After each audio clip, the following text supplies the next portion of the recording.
주시는 말씀은 창세기 13장 14절부터 18절까지 말씀입니다. 네, 함께 교독하겠습니다. 제가 먼저 읽겠습니다. 롯이 아브라함을 떠난 후에 여호와께서 아브라함에게 이르시되 너는 눈을 들어 너 있는 곳에서 북쪽과 남쪽 그리고 동쪽과 서쪽을 바라보라.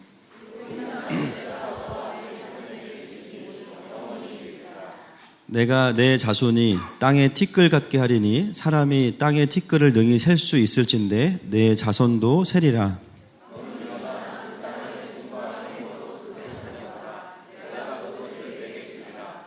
이 아브라함이 함께 있습니다. 장막을 옮겨 헤브론에 있는 마므레 상수리 수풀에 이르러 거주하며 거기서 여호와를 위하여 제단을 쌓았더라.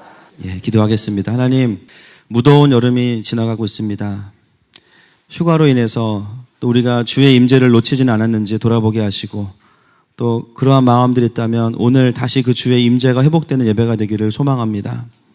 우리를 교인이 아니라 교회로 부르신 주님, 오늘도 우리가 교회되기 위하여 필요한 영적인 회복들, 육적인 회복들이 필요하다면 주님 말씀을 듣는 가운데 아멘하는 가운데 고치시고 우리를 싸매시고 새롭게 하여 주옵소서. 부족한 자의 모든 연약함은 십자가의 뒤로 감추시고 이 시간 주의 말씀만이 아버지의 영광과 얼굴만이 이 가운데 선포되기를 원합니다. 감사하며 예수님의 이름으로 기도드렸습니다. 아멘. 저희가 지난주부터는 우리가 나는 성전이다 시리즈 중에서 아브라함의 4번의 제단에 대해서 함께 나누고 있습니다.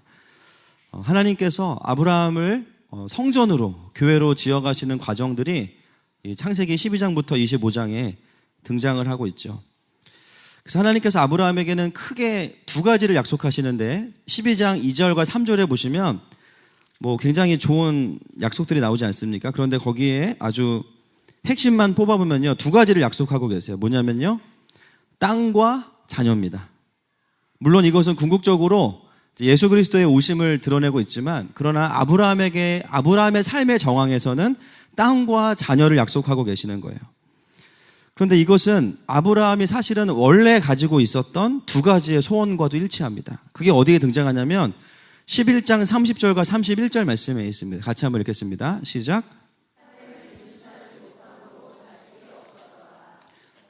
그 아들 아브라함과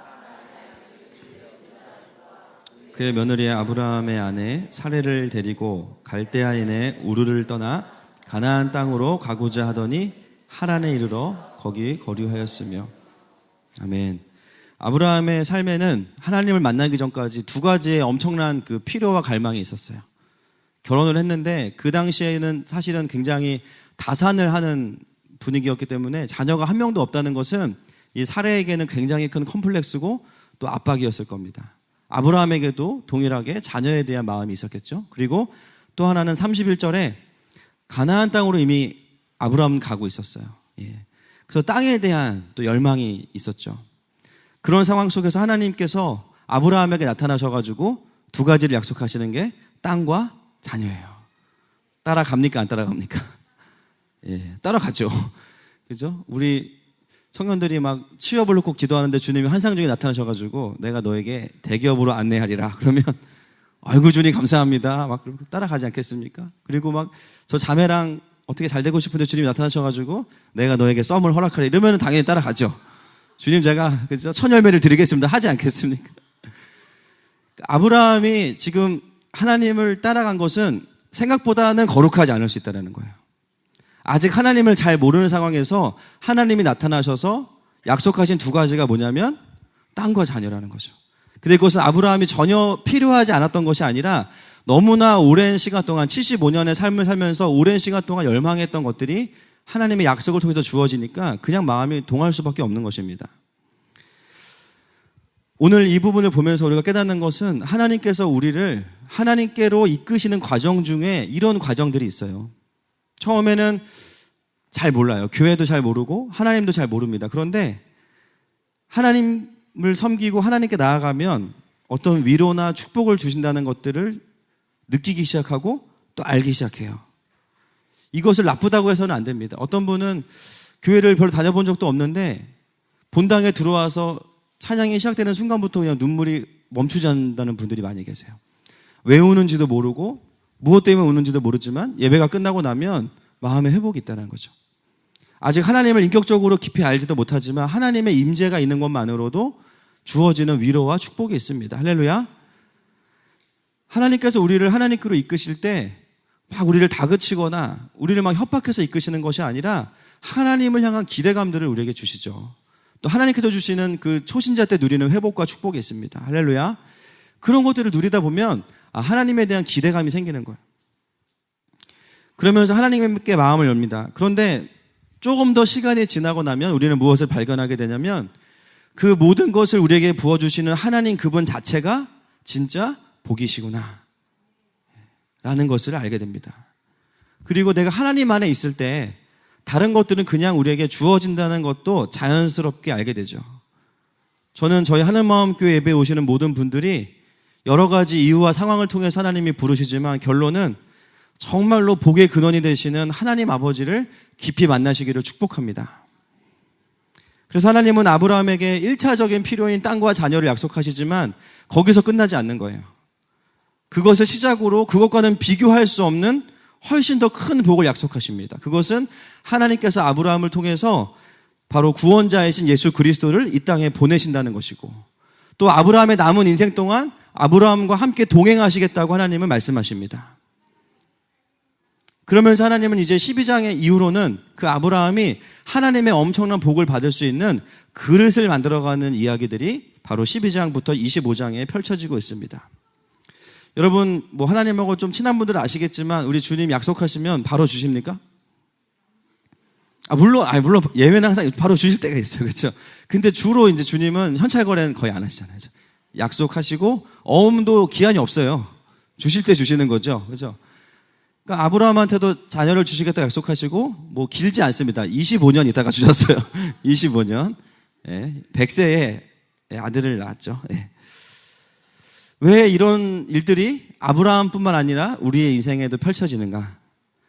늘 기도하다 보면 주님 항상 곧 내가 일할 것이다. 그런데 그 곧이 우리가 알아들을 수 있는 곳이면 좋을 것 같아요. 그렇죠? 근데 주님 입장에서는 곧이에요. 왜 이런 시간의 딜레이가 벌어집니까?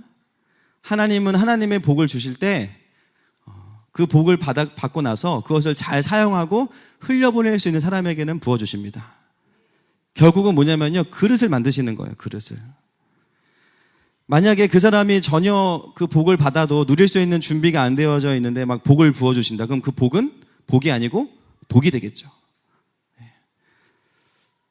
최근에 그 통계를 하나 본 적이 있는데요. 로또 당첨자들을 대상으로 10년 동안 그 부를 유지하는 사람이 몇 프로인가를 조사했답니다. 몇 프로가 유지할 수 있을까요? 그 로또의 당첨 금액을. 일단 자 보시죠. 나는 유지할 수 있다. 손 들어보세요. 나는 유지할 수 있다. 예. 주시기만 하셔라. 뭐 내가 그냥 지금 막 너무 분위기 따뜻하고 좋아져요. 그렇죠? 이건 뭡니까? 이거 지금 받겠다. 네. 저도 잘할 수 있을 것 같아요. 예, 오늘 본문에 로또가 나옵니다. 로또 떠나갔다라 이렇게 나오는데 죄송합니다. 제가 휴가를 다녀와서 영적으로 아직 깨어나지 못해가지고 어디까지 하다가 제가 로또 10년 동안 자신의 당첨금을 그대로 유지하거나 그 부를 늘린 사람은 퍼센트가 5%입니다. 5%. 생각보다 적죠. 여러분들은 그 5% 안에 들어가시는 분들이에요. 축복합니다. 그죠? 근데 95%는 어떠냐? 물론 다 스토리가 다르지만 어떤 사람은 건실한 회사원이었다가 마약에 중독되고 가산을 탕진하고 이혼하고, 어떤 사람은 가정이 파괴돼요. 어떤 사람은 돈을 노린 사람들에 의해서 살해를 당하는 사람도 굉장히 많습니다. 또 주변에서 도와달라는 수많은 사람들로 인해서 공황장애가 오는 사람들이 대부분이라고 합니다. 물론 관리를 잘해서 끝까지 가는 분들도 분명히 있죠. 여러분들 같은 분들이 있지만, 저 같은 사람들이 있지만, 중요한 것은 준비가 안 된 사람에게 부어지는 우리가 생각하는 축복들은 때로는 독이 될 수 있다는 거예요.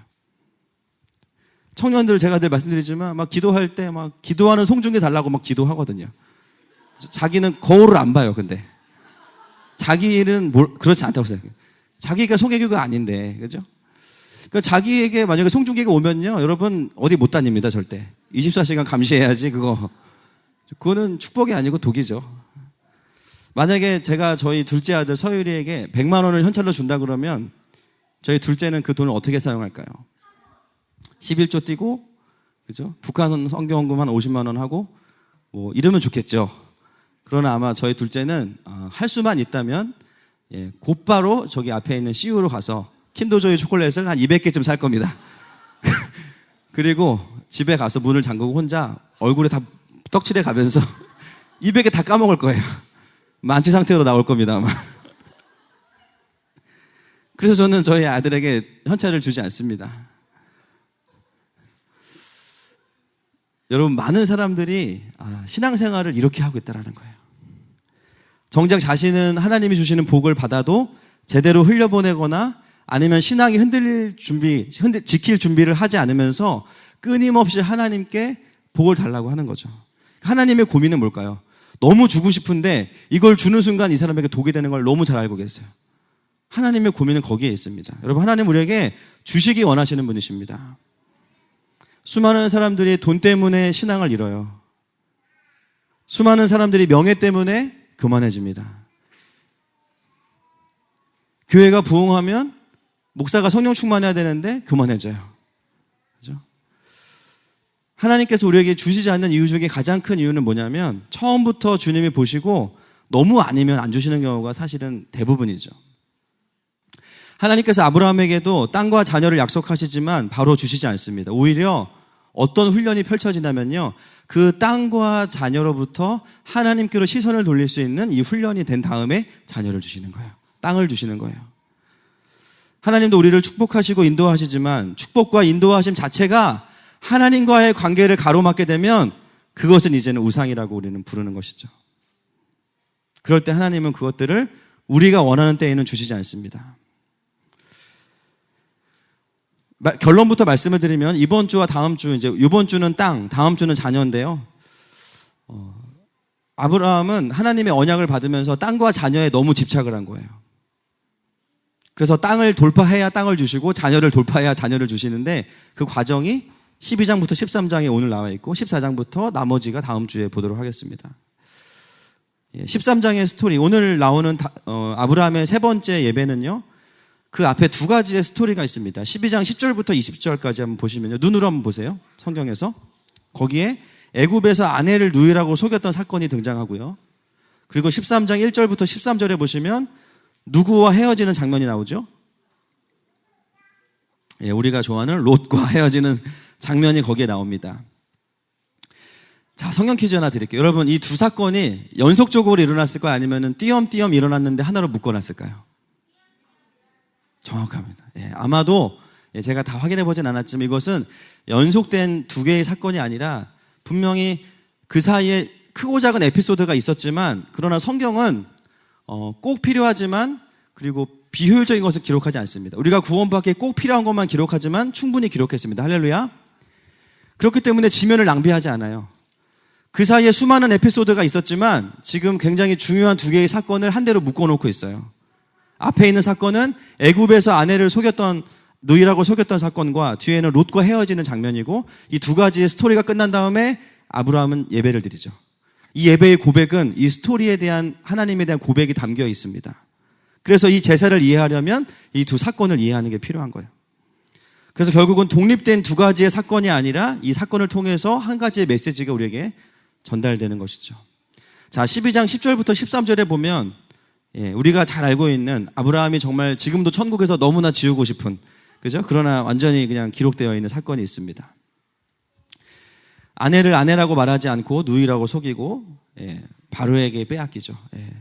저는 이 심정이 이해가 됩니다. 개인적으로 이해가 돼요. 남편들 다 그러시죠? 두 분 아멘 하셨어요. 너무 아내가 예쁘기 때문에 이거 뺏길 것 같은 거예요. 아무래도 또 애굽은 외국이잖아요. 그러니까 그 사람들이 보기에 아내가 굉장히 이지적이에요. 그렇죠? 그냥 데려갈 수밖에 없는데 만약에 내가 남편이다 그러면 날 죽이고 데려갈 것 같으니까 아예 처음부터 우리가 그냥 법적으로 아무 상관이 없다고 이야기하자. 그랬더니 그냥 데려갔습니다. 이 엄청난 사건이 지금 여기 등장해요. 저는 이걸 보면서 참 성경이 냉정하다라는 생각이 들었어요. 왜냐하면요, 12장 10절 바로 앞에 보세요. 지금 아브라함은요, 아주 기가 막힌 예배를 드렸거든요. 개인적으로 하나님의 은혜와 주권에 대한 고백과 함께 바벨탑 사건을 완전 반전시키는 엄청난 예배를 드렸는데, 그 엄청난 은혜의 예배가 끝나고 나서 처음 나오는 에피소드가 뭐예요? 아내 바라보는 거예요. 이게 왜 모양 빠지는 사건입니까? 믿음의 조상인데. 성경은 너무 냉정한 것 같아요. 그런데 여러분, 우리가 이것을 해석할 때 아이고, 예배 잘 드려도 소용없어 이러면 큰일 납니다. 예배 드리면 뭐하나, 예배 드리고 욕하는데 이러면 안 됩니다. 지금 여러분, 이 아내를 빼앗긴 사건은 어떤 의미냐면, 큰 은혜로 이제는 하나님의 자녀로서의 삶을 시작하고 나서 하나님께서 그릇을 만들어 가시면서 가장 먼저 아브라함의 마음속에 있었던 하나님이 다루셔야 되는 부분들을 드러내는 장면이에요. 아멘이십니까? 그래서 은혜가 크면 그 속에서 우리의 어둠도 많이 드러나는 게 정상입니다. 우리도 마찬가지죠. 내가 예수님을 믿고 하나님의 자녀가 됩니다. 그 순간 우리의 믿음이 그냥 다 온전해지는 게 아니에요. 물론 마음은, 그죠? 내가 주님의 은혜를 받으면 세계 선교 막 제가 다 하고 싶어요. 주님, 가만히 계시고 그동안 수고하셨으니까 십자가에서 얼마나 힘드셨어. 앞으로 세계 선교 제가 할 테니까 좀 쉬십시오. 마음은 그래요, 마음은. 그런데 중요한 건 뭐냐면 우리의 믿음은 그 수준이 아니라는 거예요. 저도 하나님 만나고 98년도에 정말 내가 주님 위해 살아야겠다 마음 먹었지만, 그리고 현실에 돌아와서 깨닫게 되는 것은 뭐냐면요, 세계 선교가 중요한 게 아니고 제 내면의 선교도 안 되겠다는 걸 깨닫습니다. 은혜 받고 나니까요, 온갖 제 안에 있는 죄와 상처와 어두움이 다 드러나기 시작해요. 막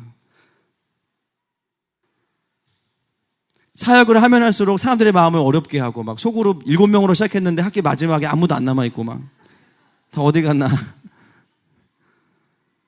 마음은 막 세계 선교를 향한 열정으로 불타지만 내 인생 하나도 하나님 앞에서 해결이 안 되는 저를 보면서 그때는 굉장히 낙심하고 또 어린 마음에 절망스러웠죠. 분명히 내가 은혜 받았는데, 그렇게 결단했는데 어떤 부분에서는 여전히 내가 믿음 없이 살아가고 있는 모습을 보게 되고, 어떤 부분에서 여전히 상처의 문제가 해결이 안 돼 있어요. 우리의 비참한 부분은 뭐냐면 그것을 내 스스로가 느낄 때라는 거죠. 절망감이 올 수밖에 없어요. 왜냐하면 안 바뀔 것 같은 거예요, 내가. 예배 드리면 뭐하나, 우리 가족은 맨날 똑같고 내 마음은 맨날 이렇게 힘든데, 내가 이렇게 신앙생활해서 괜히 주님께 폐만 끼치고 교회 힘들게 하고 목사님 살만 빠지는 것 같고, 그렇죠?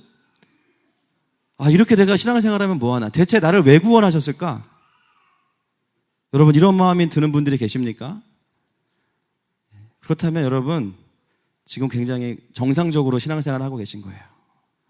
이게 정상이에요. 여러분, 병원 가면 병원 가자마자 당신은 완전히 아무 문제가 없습니다, 이런 사람 거의 없고요. 대부분은 정밀검사를 하고 나면 어딘가는 문제가 있어요. 뭐 허리나 목이나 어디 신경질환이나 뭔가가 다 문제가 있죠. 그때 우리는 낙심하거나 낭망하지 않습니다. 왜냐하면 내 안에 문제가 드러났기 때문에 감사하게 돼요. 할렐루야.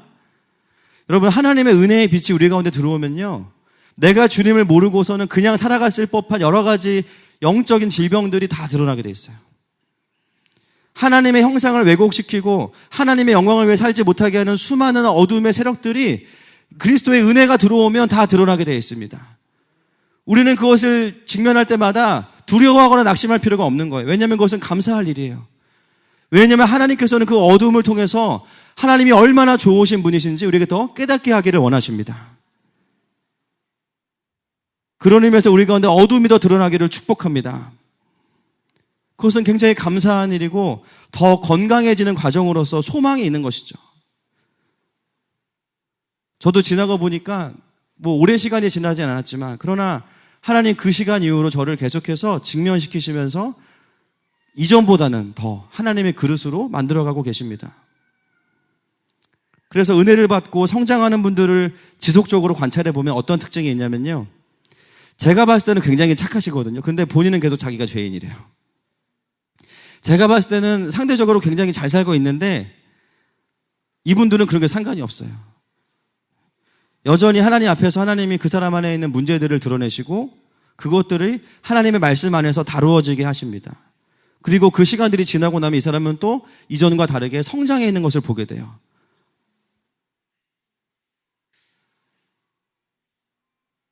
그러나 이런 분들도 계시죠. 항상 다른 사람들의 문제고 다른 사람들이 다 죄인이고 한국 교회가 썩었다. 이런 분들은 은혜를 조금 더 받으시면 됩니다. 은혜가 더 필요한 거예요. 은혜가. 진짜 은혜의 빛이 들어오면요, 내 모습을 내가 직면하면 다른 사람 뭐라고 할 여유가 없어요. 지금 한국 교회가 문제인 건데 우리 교회가 문제인 거예요. 저는 지금 누구를 뭐라고 할 기회가 없어요. 내 안에 날마다 주님과 살아가면서 동행하면서 내가 돌파해야 될 내 안에 수많은 것들이 보이기 때문에 하나님을 붙잡지 않고는 살아갈 수가 없게 됩니다. 이것은 상대적인 것이 아니라 하나님 앞에서 각자가 절대적으로 성장해가는 과정이죠. 그리고 나면 또 다른 부분을 직면하게 되고, 오늘 아브라함이 12장 10절부터 보여주는 삶의 이야기들은 그런 과정 가운데 있는 것입니다. 자, 첫 번째 사건을 보면 이제 12장 10절부터 13절에 나와 있는 그 사건인데요. 아브라함이 사례를 자신의 아내라고 이야기하지 않은 이유는 부부간의 갈등이 있어서가 아니라 다른 이유 때문이죠. 사실은 12장 10절입니다. 같이 읽겠습니다. 시작. 거류하려고 그리로 내려갔으니, 네, 아까도 말씀드렸지만 이러한 에피소드가 벌어진 근본적인 이유는 땅에 대한 문제입니다. 여러분, 아브라함에게 하나님께서 땅과 자녀를 약속하셨어요. 그럼 어떤 상상을 우리는 할까요? 항상 이래서 우리가 이제 많이 문제인데, 주님이 땅을 주신대. 그러면 당연히 우리는 그 땅은 좋은 땅이죠. 전화 오죠, 가끔. 좋은 정보 있다고 전화 오시죠. 김미영 팀장님한테. 그런 느낌인 거예요. 아브라함아, 내가 땅이 있다. 주님 감사합니다. 그럼 그 땅에 우리가 입주하는 순간 막 이 땅 값은 올라야 돼. 올라야 되고 막 사람들이 모여야 되고 갑자기 막 뉴타운 개발이 들어가야 되고 막 학군이 막 조성이 되면서 막 병원이 다 들어와야 되는데, 오늘 우리가 보게 되는 모습은 사실은 굉장히 다르죠. 지상낙원이 펼쳐지지 않습니다. 실제는 어땠냐면 아브라함이 하나님의 땅에 들어가니까 그 땅에 기근이 왔습니다. 자, 기근이 오면 땅값이 오릅니까? 떨어집니까? 완전 떨어지죠. 아무도 살지 않으려고 하겠죠. 사람들이 떠났죠. 이거는 아브라함의 계획에는 있을 수 없는 일입니다. 주님이 이런 것도 구체적으로 말씀 안 하시고, 불리한 거 말씀 안 하시니까 가고한 그분이 이런 것도 말씀 안 하시기 때문에 몰랐던 거예요.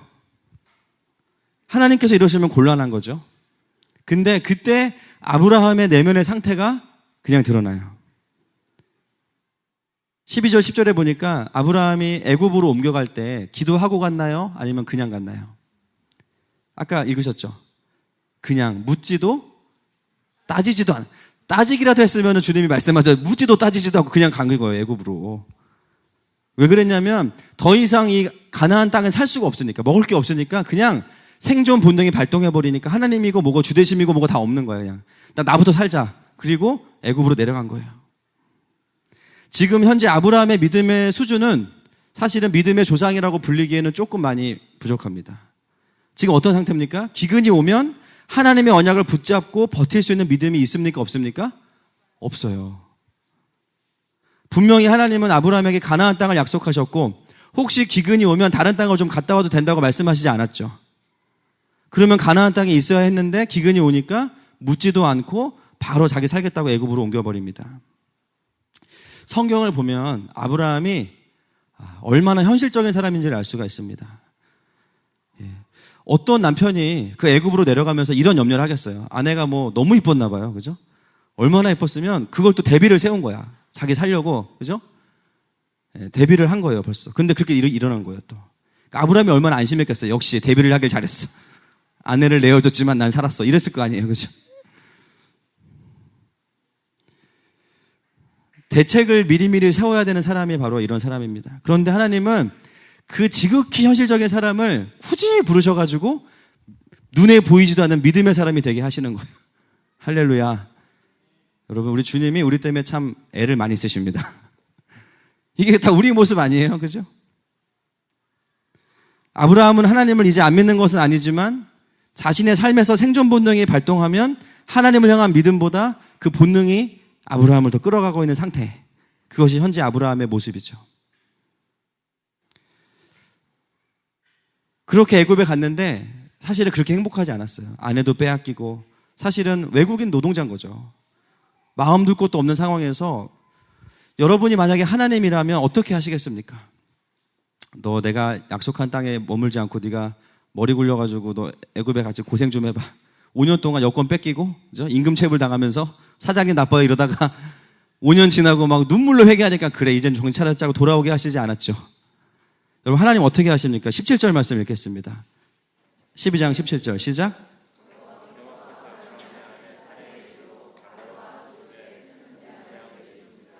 여러분 하나님의 누구 편을 들으셔요? 보면 아브라함의 편을 들으셨어요.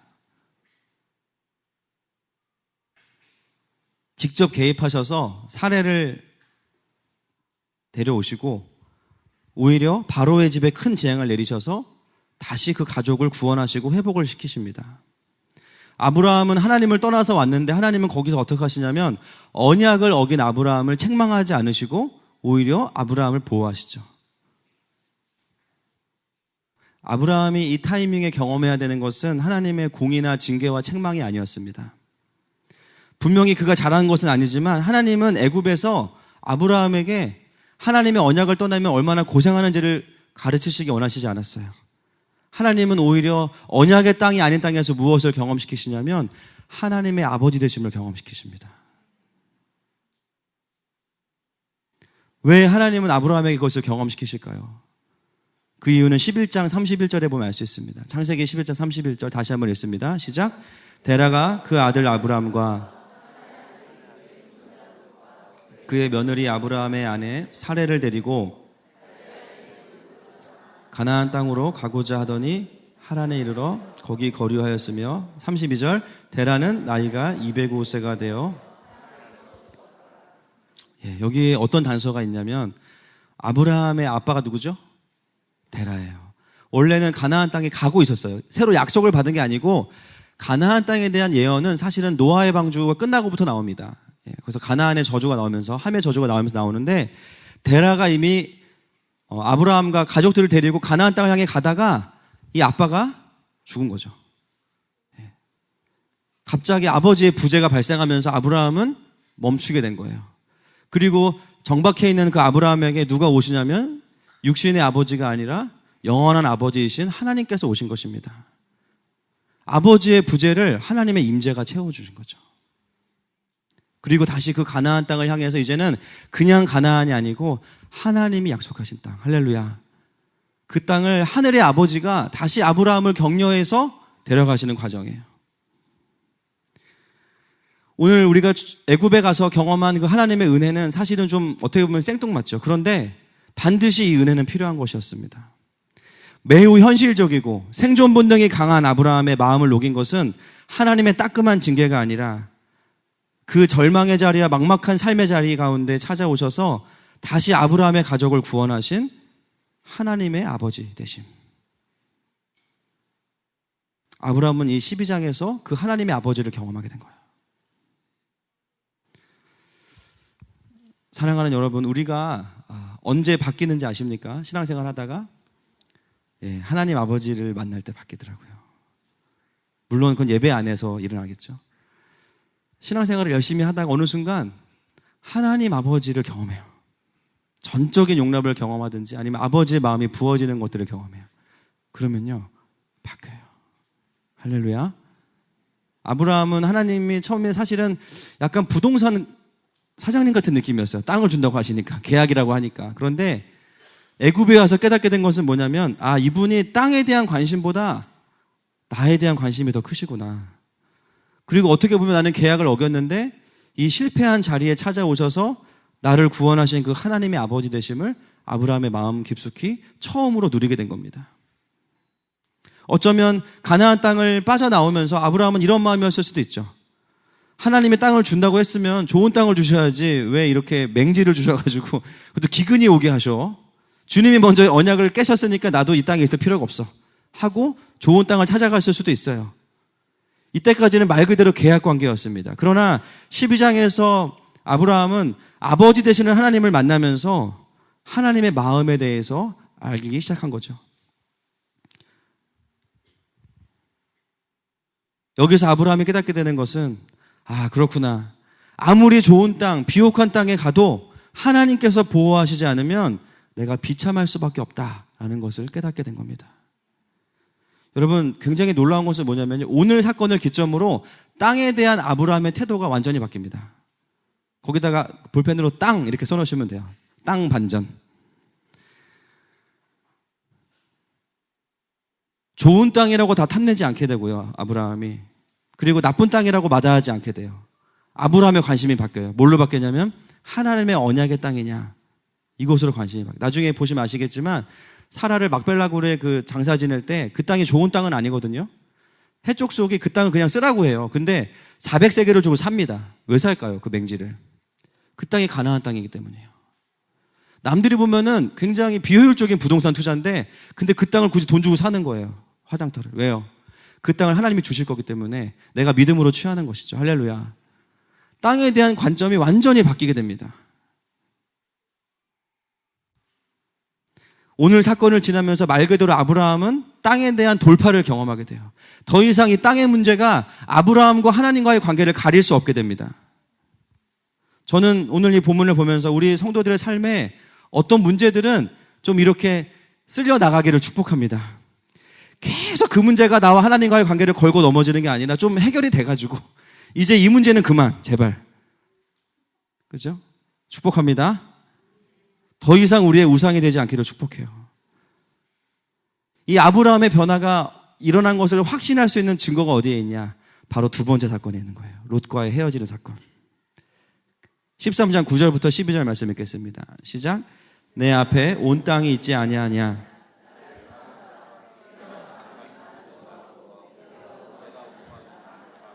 이에 롯이 눈을 들어 요단 지역을 바라본즉 소알까지 온 땅에 물이 넉넉하니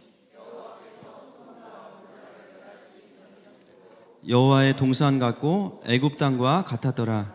그러므로 롯이 요단 온 지역을 택하고 동으로 옮기니 그들이 서로 떠난지라. 아브람은 가나안 땅에 거주하였고 롯은 그 지역의 도시들에 머무르며 그 장막을 옮겨 소돔까지. 아멘. 12장의 아브라함은 하나님의 언약과 상관없이 좋은 땅을 찾아서 움직이던 사람입니다. 그런데 13장의 아브라함은요, 아버지 하나님을 경험하고 나서는 땅에 대해서 이미 자유로워졌어요. 이 두 사건을 붙여놓은 이유는 이 모습을 보여주기 위해서입니다.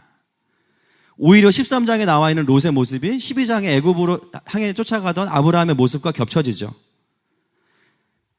롯의 눈에는 그 소돔과 같은 땅들이 여호와의 동산 같았대요. 저기 가면 내가 잘 살 수 있을 거야. 여호와의 동산 같았대요. 롯은 아브라함과 함께 오랜 시간을 했지만 여전히 하나님의 언약에는 관심이 없고요. 하나님께서 아브라함을 어떻게 쓰시기 원하신다는 것을 들었을 텐데도 거기에 관심이 없어요. 그냥 양들이 많아서 서로 먹을 풀이 없으니까 나는 우리가 더 잘 살기 위해서 나는 좋은 땅으로 가야지. 만약에 아브라함이 하나님을 깊이 누리지 못했다면 이 상황에서 어떻게 반응했을까요? 그러한 롯의 모습을 보면서 죄송합니다. 제가 막말을 좀 하겠습니다. 이런 싸가지 없는 놈 그러면서 아빠도 없는 놈 내가 키워줬더니 이제 와서 좋은 땅을 큰아버지 먼저 가십시오 이래야지. 어디 네가 먼저 거기에 발을 들여놔. 이런 싸가지 이렇게 하지 않겠습니까? 근데 아브라함의 반응은 굉장히 쿨해요. 뭐라고 하냐면 네가 좌하면 나는, 너가 우하면 나는 좌하리라. 무슨 자신감일까요? 그리고 아브라함은 좋은 땅을 찾아가지 않고 그냥 그 가나안 땅에 남습니다. 본문을 보시면 물질적으로 본다면 엄청난 기회를 놓친 걸 수 있죠. 지금 사야지 땅값이 올라가지고 프리미엄을 받는 텐데 그냥 남는 거예요. 그 땅에. 더 이상 아브라함의 관심은 자신의 손해와 이득이 아니죠. 왜 그게 가능했을까요? 아브라함이 12장에서 변한 거예요. 하나님께서 마음만 먹으시면 애굽에서도 나를 축복하실 수 있구나. 할렐루야. 땅에 집중하던 아브라함이 땅을 주시는 하나님을 보기 시작한 거예요. 그것을 깨닫고 난 사람들은 그렇게 그런 것들에 관심을 두지 않습니다. 이제는 하나님께서 말씀하신 그 땅에서 하나님과 동행하는 것이 그의 관심이 됐어요. 롯과의 결별하는 사건을 통해서 아브라함의 영적인 변화와 그의 믿음의 성장을 우리는 확인할 수가 있는 것이죠. 이제 적어도 땅은 아브라함에게는 우상이 아니에요. 여러분 뒤에 한번 찾아보세요. 아브라함이 땅 때문에 고민하는 거 한 번도 안 나옵니다. 그 다음에는 그냥 이 문제는 끝난 거예요. 이제 아브라함에게는 더 이상 이게 우상이 되지 않습니다. 더 이상 영적인 시선을 빼앗기지 않는 거예요. 이것을 다른 말로 하면 이렇게 표현할 수 있어요. 아브라함은 이제 진짜로 땅을 받을 준비가 된 겁니다. 할렐루야. 저는 우리 모든 성도들이 이런 본질적인 축복을 누리기를 축복합니다. 그리고 나서 오늘 우리가 읽었던 그 예배를 드리는 거예요. 그 제단을. 어떤 고백을 했겠습니까? 거기서 예배하면서 뭐 이렇게 고백했겠죠. 하나님, 이제 저는 어떤 땅이냐는 그렇게 중요하지 않습니다. 그저 주님이 있으라고 하시는 그 땅에 있겠습니다. 하나님의 임재를 떠나고 싶지 않습니다. 때로는 기근이 와도, 땅값이 떨어져도, 손해를 조금 보더라도 오히려 그것이 나의 훈장이 되기 원합니다.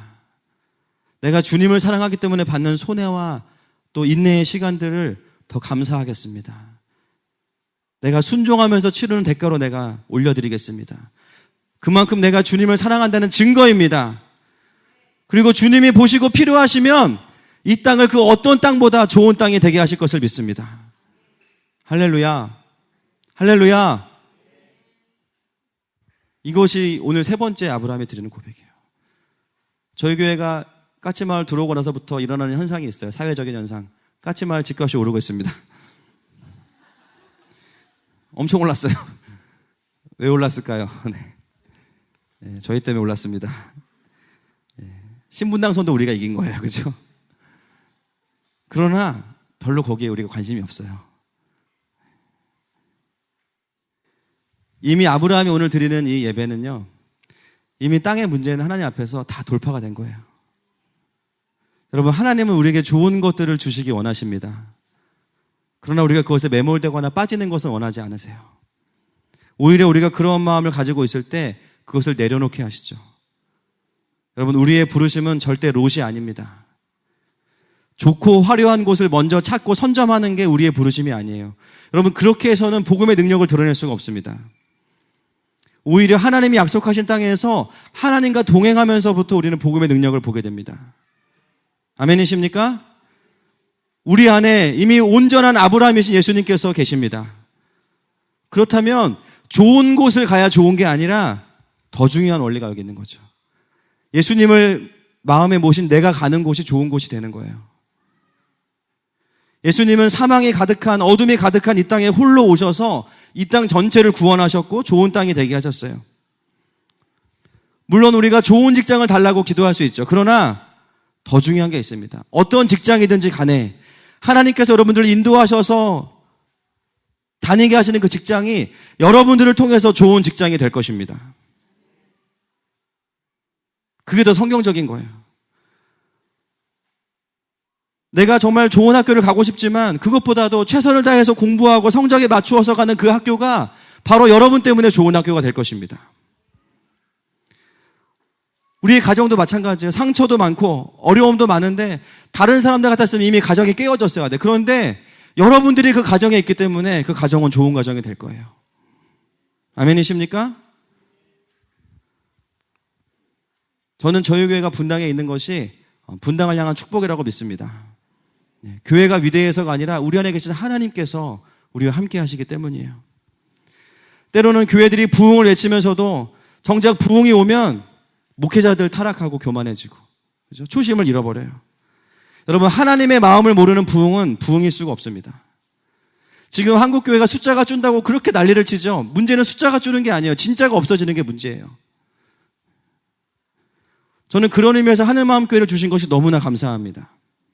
하나님의 마음과 부흥을 함께 보고 있기 때문이에요. 말씀 때문에 사람이 바뀌고, 복음 때문에 그의 오랫동안 어두움이 끊어지고, 그리고 가장 감사한 거, 하나님의 영광을 향한 갈망이 생긴다는 거.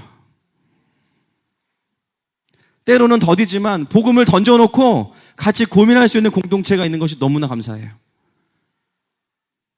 여러분, 하나님의 사람, 복음의 사람은 하나님이 주신 것으로 만족할 수 있는 사람입니다. 왜냐하면 그것이 내 마음에 들지 않아도 그것을 하나님께서 주셨기 때문이에요. 저는 오늘 말씀을 정리하면서 우리 모든 성도들이 정말 한 사람도 빠짐없이 이 12장을 넘어가기를 축복합니다. 눈에 보이는 거, 당장 눈앞의 이득으로 하나님을 섬기지 않고 하나님 아버지를 깊이 경험하는 거. 하나님과 동행하고 그분의 언약을 지키기 때문에 오히려 손해보고 대가를 치르는 것을 영광스럽게 여길 줄 아는 성도들. 할렐루야. 그런 성도들이 나오면 하나님께서 일하실 수밖에 없어요. 우리의 삶에 어려움이 올 때에도 다 이해되지 않아도 하나님의 선하심을 의심하지 않고 오히려 여호와의 이름을 더 높여드릴 수 있기를 축복합니다. 여러분, 이것은 절대로 손해가 아니에요. 성공주의의 반대는 실패가 아니라 진정한 성공이거든요. 저는 그것을 믿습니다. 기복신앙의 반대는 고난이 아니라 고난 뒤에 있는 영광이에요. 여러분, 우리가 아브라함의 인생을 다 알죠. 하나님께서 얼마나 아브라함을 귀하게 사용하셨습니까? 오늘 아브라함이 세 번째 드리는 예배는 이 삶의 과정을 다 겪고 마지막으로 하나님께 또 올려드리는 고백이에요. 저는 우리 하늘마음 모든 가족들이 훌륭한 교회인을 넘어서서 살아있는 위대한 교회가 되기를 축복합니다. 얼마나 많은 교회 강단들이 기복신앙을 이야기합니까? 그러니까는 교인은 되지만 교회는 안 되는 거예요. 하나님의 임재가 깊어질 수가 없는 거예요. 하나님께서 주시는 그 어떤 것이 아니라 우리의 고백은 하나님이면 참 좋습니다. 주님, 제가 아버지 안에 있는 것이 가장 기쁩니다. 거기서부터 우리의 삶을 풀어가기를 축복합니다.